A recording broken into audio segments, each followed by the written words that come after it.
함께 교독하며 읽도록 하겠습니다. 제가 먼저 읽겠습니다. 아직도 나는 너희에게 할 말이 많다. 하지만 지금은 너희가 그것을 감당할 수 없다.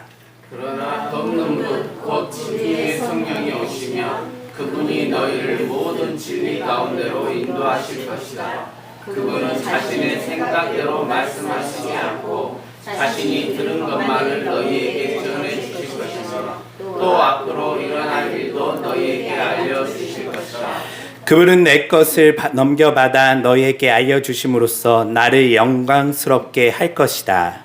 내 아버지께 속한 모든 것들이 다 내 것이다. 이는 바닥에 굽는 분이신 성령이 내게서 받은 것을 너희에게 알려주실 것이라고 내가 말하는 것이다. 아멘. 오늘 말씀은 우리를 도와주시는 성령이라는 말씀으로 하나님 말씀 함께 나누도록 할게요. 네, 오늘이 무슨 날이라고요?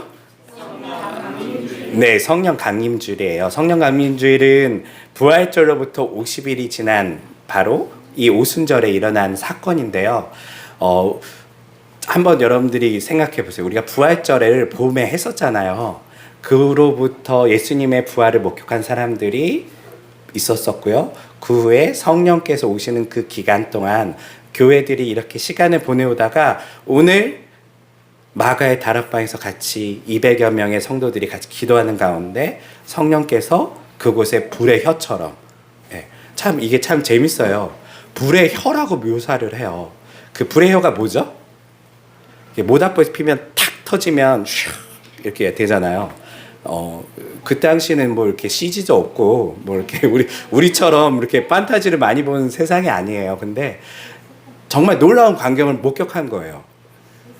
당시에 그 성경 기자는 뭐라고 얘기냐면 성령께서 임하시는데 실제로 그냥 감정적으로 우리 안에 성령이 충만합니다 이게 아니라 눈에 보이는 현상적으로 그 이들이 그 날 일어났다라고 얘기를 해요. 예, 그 믿어지시나요?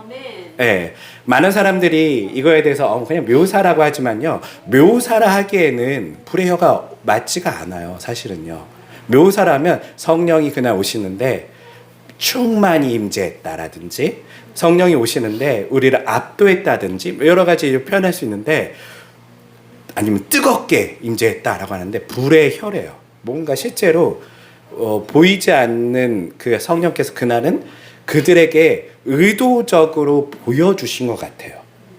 그렇다고 해서 성령이 여러분들한테 임재하실 때도 불의 혀처럼 임하지 않을 가능성이 아주 높아요. 왜냐하면 여러분들은 어떤 사람들이냐면 성령을 이미 알잖아요. 근데 그 당시 사람들은 성령을 전혀 몰라요. 모르는 상황 가운데 그냥 감정적으로 뜨거운 마음이 들면 이게 성령의 임재인지 뭔지 알 수가 없어요. 그래서 그날은 하나님께서 성령을 그들에게 임재하실 때에 눈에 보이는 현상으로서 그들에게 확실히 보여주시는 거예요. 이게 바로 약속하신 성령이고 오늘이 바로 그날이다라는 것을 그들에게 불의 혀와 같은 모습으로 나타나면서 머리 위에 막 이렇게 떠다닌 거예요.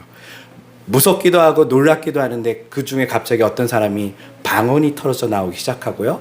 200명에 되는 사람들이 이제는 자신의 말이 아닌 여러 나라의 언어로 기도하기 시작하면서 이상한 일이 그날 발생한 것이죠.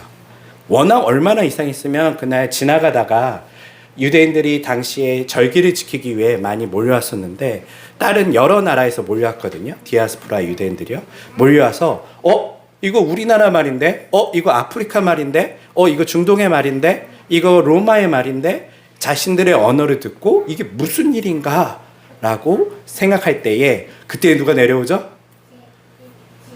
베드로가 내려옵니다. 내려와서 그들에게 이것은 그들이 술 먹거나 이상한 행동을 한 게 아니라 이것은 뭐라고 얘기하냐면 요엘서에 약속된 것처럼 이날은 바로 마지막 때에 하나님께서 우리들에게 예언과 방언과 이런 것들을 부어주신다라고 말씀하신 그날이 바로 오늘이다. 그리고 오늘이 바로 종말의 날이며 오늘이 바로 무슨 날이라고 얘기하죠? 이게 되게 중요한 구원의 날이다. 종말과 구원이 같은 날에 선포돼요. 그러면서 성령 강림주일이 이렇게 우리 가운데 시간이 지나서 이렇게 우리 오게 된 것인데요. 오늘날 사실 이 앞선 제가 한 이야기들은 많이 사실 듣고 다뤘을 거예요. 그래서 오늘은 그 스토리보다는 성령에 대한 이야기를 조금 더 하려고 해요. 자, 성령님은 누구실까요? 네, 성령님은 하나님이세요. 우리가 같이 교리문답을 할 때 성부, 성자, 성령 하나님, 이 삼위의 하나님이 한 하나님이시다라고 얘기를 하죠. 예, 여러분들 이게 이해가 되시나요? 이해가 될 수가 없어요. 예, 왜냐하면 우리는 인간이죠. 인간은 예를 들면 우리보다 더 낮은 존재, 뭐 개미라든지 더 하등한 존재가 인간을 봤을 때 인간을 이해할 수 있을까요? 이해가 안 돼요. 그것처럼 우리도 우리보다 더 높은 차원의 존재인 하나님에 대한 하나님은 성부, 아버지 하나님, 아들 하나님, 성령 하나님, 그 성령 하나님은 또 그분들의 영이시고 뭔가 이게 어떻게 이해해야 될지 할 수 없을 만큼 뭔가 우리가 알 수 없는 분이 하나님이세요. 맞아요. 이거는 사실 신비예요, 신비.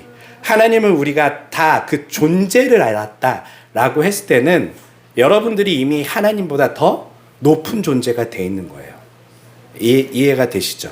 네. 그래서 신학에서 이 삼위일체에 대해서 연구할 때는요, 어느 성까지만 하고 나머지는 더 우리가 아는 것이 불가능하다라고 얘기를 해요. 그것을 아는 순간 하나님이 아닌 거예요. 내가 그것이 어떤 존재인지 파악하는 순간 이제 신이 아니에요. 그건 내 이성 속에 내 지식 안에 나보다 못한 존재가 되는 것이죠. 그런데 우리가 그래도 좀 이해를 해봐야 되잖아요. 특별히 우리 어린이들도 있고 우리 어른들도 아마 이 성부, 성자, 성령 하나님에 대한 삼위에 대한 이해가 많이 다르실 거예요. 삼위일체를 보통 어떻게 이해하시나요? 네. 뭐 옛날에 우리 초등학교 때 이런 얘기도 들어본 것 같아요. 아빠가 있는데 아빠가 집에서는 아빠, 밖에 나가면은 직장인, 뭐 또 어디 가면 누구 부모님, 할머니, 할아버지한테 가면은 자식. 그런 것처럼 한 존재가 계속 이름이 바뀌는 것처럼 이야기 들어보신 적 있죠. 네. 이거는 삼위일체론에서 좀 잘못된 이야기예요. 이건 아니에요. 한 존재가 이름이 바뀌는 게 아니라 실제로 이 위격이라는 것은 세 개의 인격이 있다는 거예요. 좀 이상하죠? 인격이 아니죠. 세 개의 신격이죠. 엄밀히 얘기하면요. 그럼 여러분들은 인격을 가졌습니까? 신격을 가졌습니까?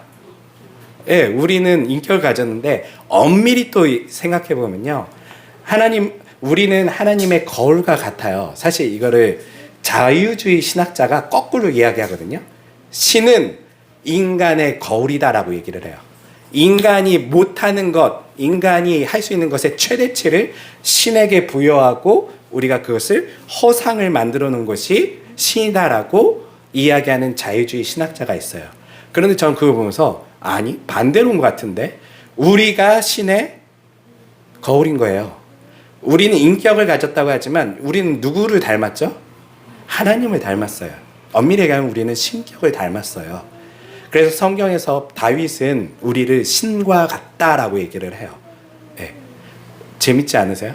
저는 이걸 보면서 와 놀랍다. 생각해보면 우리가 생각하는 종교나 신에 대해서 인간이 신을 인간이 투여했다라고 생각하지만 성경은 반대로 얘기해요. 신의 형상을 투여해서 누가 탄생됐다고요? 우리가 만들어진 거예요. 그러면 우리가 이성을 가지고 있잖아요. 하나님이 가지고 계신 이성을 가지고 하나님에 대해서 좀 더 생각해 볼 때 삼위일체에 대해서 조금 더 설명한다면, 자, 여기서 우리가 오류에 빠지지 말아야 될 것은 하나님에 대해서 완벽하게 설명할 수 있는 방법이 있다, 없다? 없다라는 거예요. 완벽하게 설명하는 순간 하나님은 신이 아닌 거예요. 우리보다 더 하등한 존재가 되는 거예요. 하지만 우리는 뭐가 있죠? 상상력이 있어요. 예, 완벽하진 않지만 유사하게 생각해보고 상상할 수 있는 또 힘이 있거든요. 그렇게 한번 생각해 봤을 때 제가 있었던 신학교의 교수님이, 조직신학 교수님이 이렇게 얘기를 해요. 우리가 하나님에 대해서 완벽하게 설명할 수는 없지만 과거의 설명 방식보다는 좀 더 낫게 설명할 수 있다.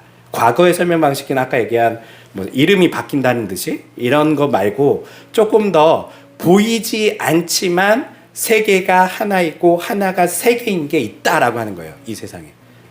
예. 이게 물론 하나님의 삼위일체가 완벽하진 않아요. 하지만 그래도 근접한 거예요. 뭔가 상상하기에 보이지 않거든요. 이 세계가 뭘까요? 퀴즈예요. 세 개가 있는데 보이지 않아요. 셋이 하나이고 하나가 셋이에요. 네, 하나님 말고 우리 창조 세계에서 있는 것. 저는 보면서 역시 우리 학교 교수님 대단하시다라고 저도 깨달았거든요. 왜냐하면 저도 항상 그런 고민이 많아요. 어떻게 이걸 이해해 볼까 하는데 저는 지금까지 그래도 이 세상에 대해서 유비라고 하죠. 비슷하게 설명한 것 중에 이게 가장 그래도 탁월하다. 그나마 큰 오류 없이. 방금 우리가 이 말씀을 듣기 전에 있었던 일들과 사실 우리가 경험했어요. 이 셋이 하나이고 하나가 셋인 것을요. 뭐가 있을까요? 네?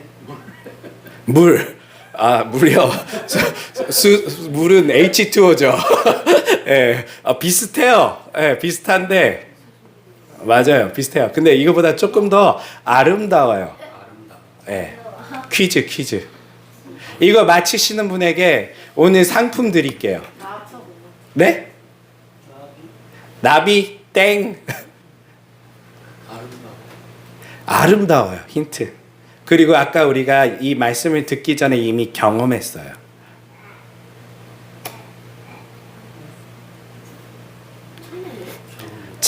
찬양과 사실은 굉장히 근접한 답이에요.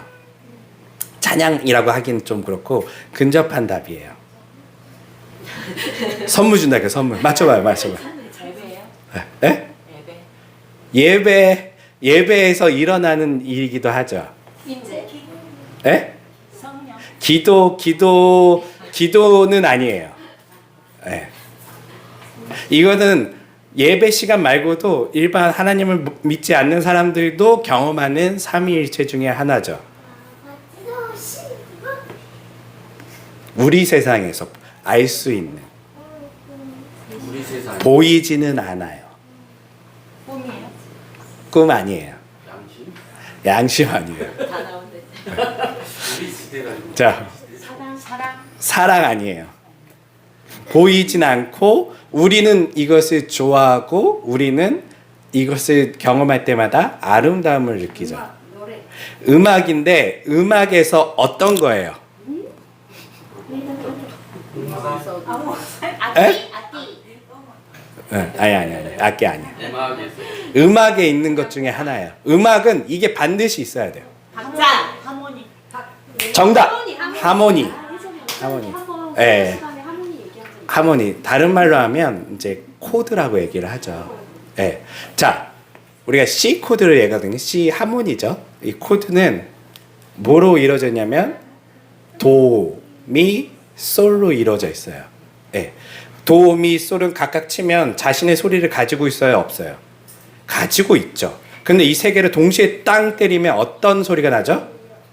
세 가지의 소리가 나나요? 한 가지의 소리가 나요. 예. C 코드라는 한 가지의 소리가 나요. 완벽할 수는 없어요. 하나님은 우리가 완벽하게 설명할 수는 없지만 이것을 우리가 보면서 느낄 수 있는 거는 도, 미, 솔은 모두 다 다른 소리. 성부, 성자, 성령은 모두 자신만의 위격을 가지고 있지만 그분은 완벽한 하모니, 일체를 가지고 계시죠. 네. 저는 이런 것도 하나님께서 우리에게 그나마 좀 이해하라고 알려준 아름다운 요소 중에 하나예요. 보이지 않지만 셋이 하나이고 하나가 셋인 것. 그리고 하나일 때, 셋이 하나일 때 더 완벽한 아름다움을 보여주는 것. 네. 이게 삼위일체에 대한 유비라고 하죠. 좀 더 비슷한 어떤 것을 우리가 이해할 수 있어요. 성부, 성자, 성령 하나님은요, 이렇게 다 자신들만의 하시는 일이 있어요. 네, 역할이 있어요. 우선 성경에 보면 성부는 주로 어떤 역할을 하시죠? 제일 먼저 등장하잖아요. 성부 하나님 무슨 역할을 하시죠? 창조주예요. 예, 세상을 창조하시는 분이시고 통치하시는 분이시죠. 우선 기본적으로는 창조 역할이 그분의 주된 어떤 역할로 성경에 드러나요. 성자 예수님은요, 성자의 하나님은 어떤 역할이 주된 역할일까요? 네, 맞아요. 구원자예요. 그분은 여러 사역도 있지만 제일 핵심적인 사역은 구원하는 사역이었어요. 성령 하나님은요? 네.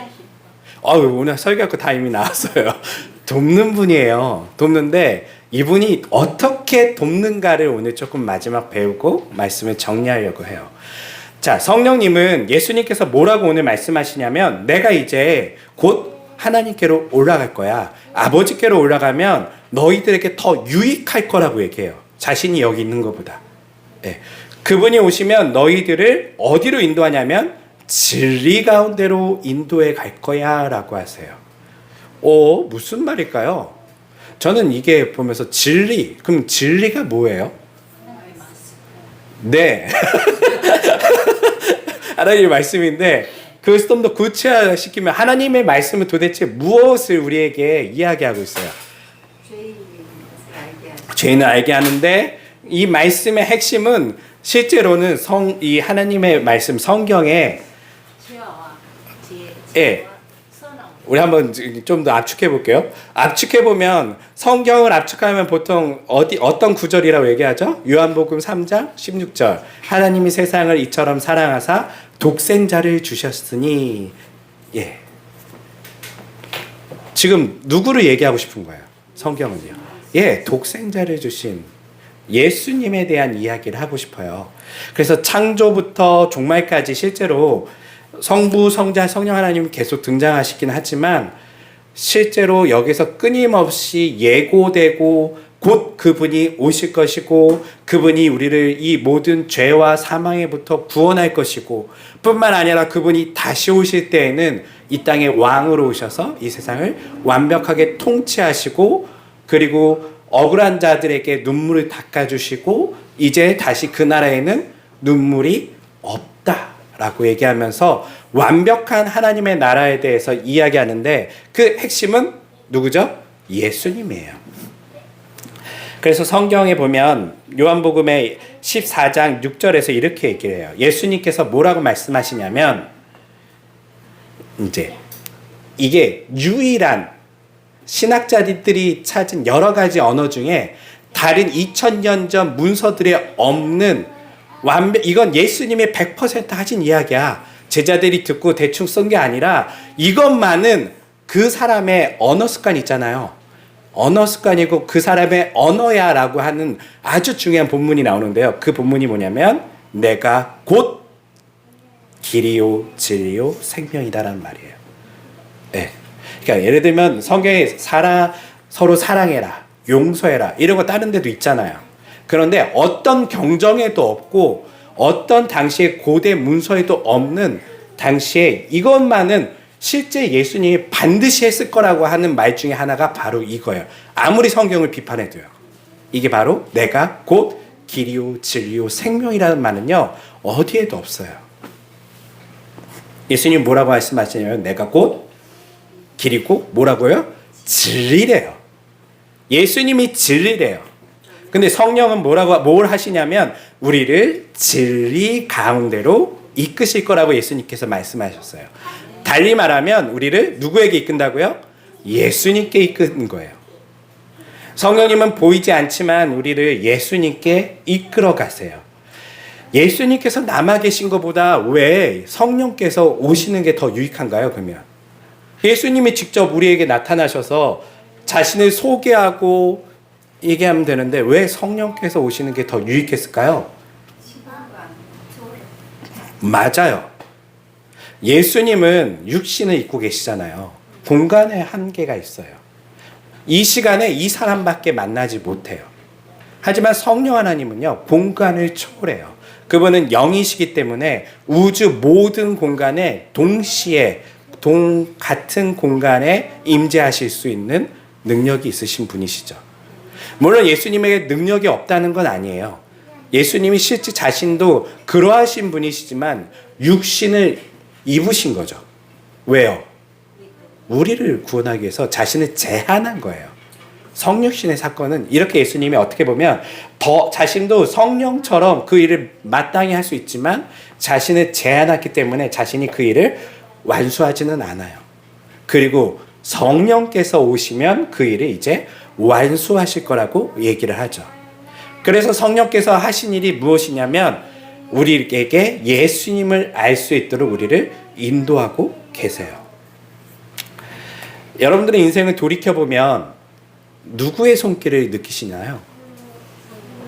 네, 저는 하나님의 손길을 느껴요.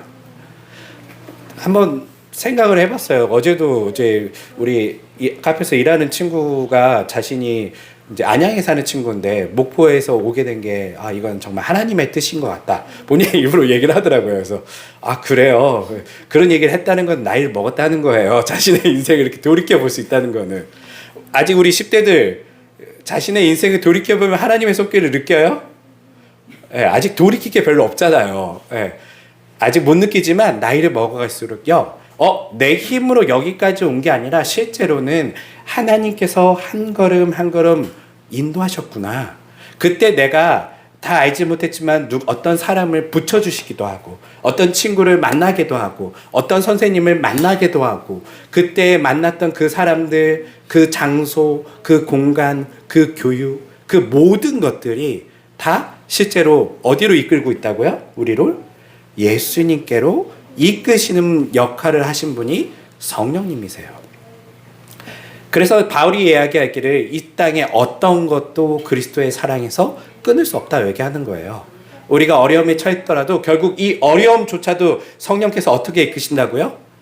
예수님을 알아가는 대로 이끌어 가신다는 것이죠.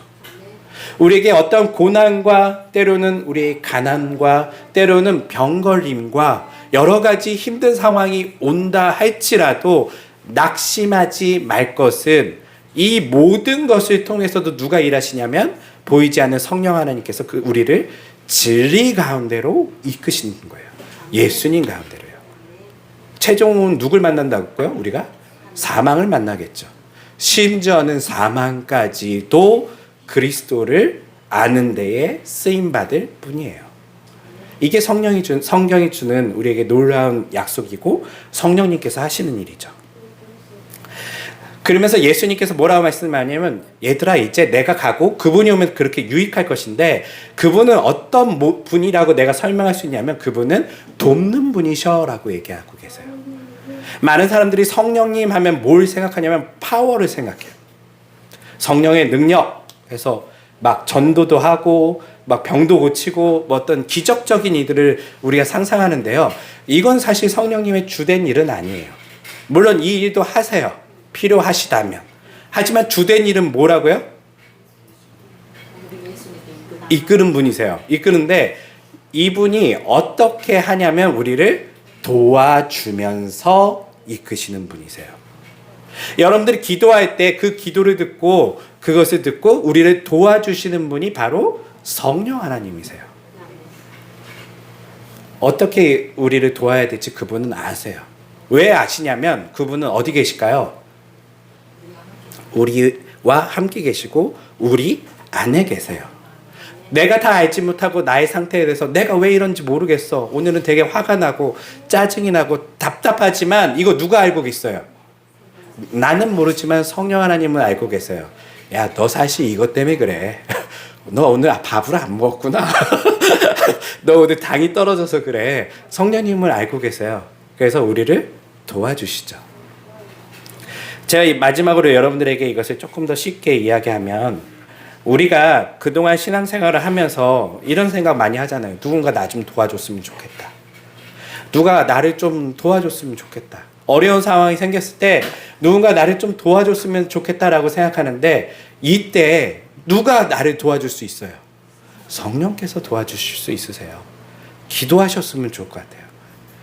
우리가 기도할 때 하나님, 예수님 뭐 이런 기도를 많이 하지만 성령님 이런 기도 잘 안 하잖아요. 도움이 필요할 때 여러분 오늘 성경의 약속대로 한번 기도해 보세요. 성령님, 예수님께서 그러시는데 성령님은 나를 도와주시는 분이라고 들었어요. 저한테 이러한 어려움이 있어요. 제게 이런 힘듦이 있어요. 누군가의 도움이 필요한데 아무도 저를 도와줄 사람이 없는 것 같아요. 그때 주님, 성령님, 저 좀 도와주시겠어요? 성령님은 도와주시는 분이라고 성경에 이야기하잖아요. 저 좀 도와주세요라고 우리가 성령님께 기도할 수 있었으면 좋을 것 같아요. 저도 오늘 말씀을 준비하면서 성령께서 나의 삶을 인도하시는 것을 늘 인정하면서 살았지만 실제로 도움을 요청한 적은 별로 없는 것 같아요. 좋은 것으로 인도하시겠지. 이 어려움도 결국은 좋아지겠지. 예수님을 아는데 쓰임 받겠지. 라고 결론적으로 생각하지만 실제 어려움이 당할 때에는 기도를 많이 못한 것 같아요. 성령님 저 좀 도와주세요. 저 너무 힘들어요. 경제적으로 어려울 때도 성령님 저 좀 도와주세요. 성경에 보니까 성령님은 저를 도와주시는 분이라고 써 있잖아요. 저 좀 도와주세요. 라고 우리가 그분에게 요청하시면 좋을 것 같아요. 말씀을 정리할게요. 하나님은 참 좋으신 분 같아요. 왜냐하면 그분이 오늘 우리 찬양한 것처럼 예수님께서 승천하신 이후에 우리를 그냥 이 땅에 버려두지 않으셨어요. 내버려두지 않고 우리를 도울 수 있는 성령님을 보내주신 날이 바로 오순절 성령 강림이에요. 그분은 우리를 예수님께로 이끄시는 일을 하시지만 그것만 하시는 게 아니라요. 우리의 세밀하게 우리를 관찰하시고 우리를 돕는 분이세요. 여러분들이 도움을 요청하신다면 그분은 거절하지 않으실 거예요. 그것을 믿고 기도하세요. 성령님 저 좀 도와주세요. 저 좀 도와주세요. 이것을 믿는 사람들이 바로 정말 삼위일체 하나님을 믿는 사람들이고요. 우리가 단순히 잘 될 거야 라는 긍정적인 삶이 아니라요. 물론 잘 될 거예요. 하지만 절망의 상황 속에서도 하나님이 나를 도우실 수 있어. 특별히 성령님은 날 도우실 수 있는 분이시대 라고 그 믿음을 가지고 기도하는 이곳에 있는 모든 믿음의 형제 자매들이 되시기를 주님의 이름으로 축원합니다. 기도하겠습니다.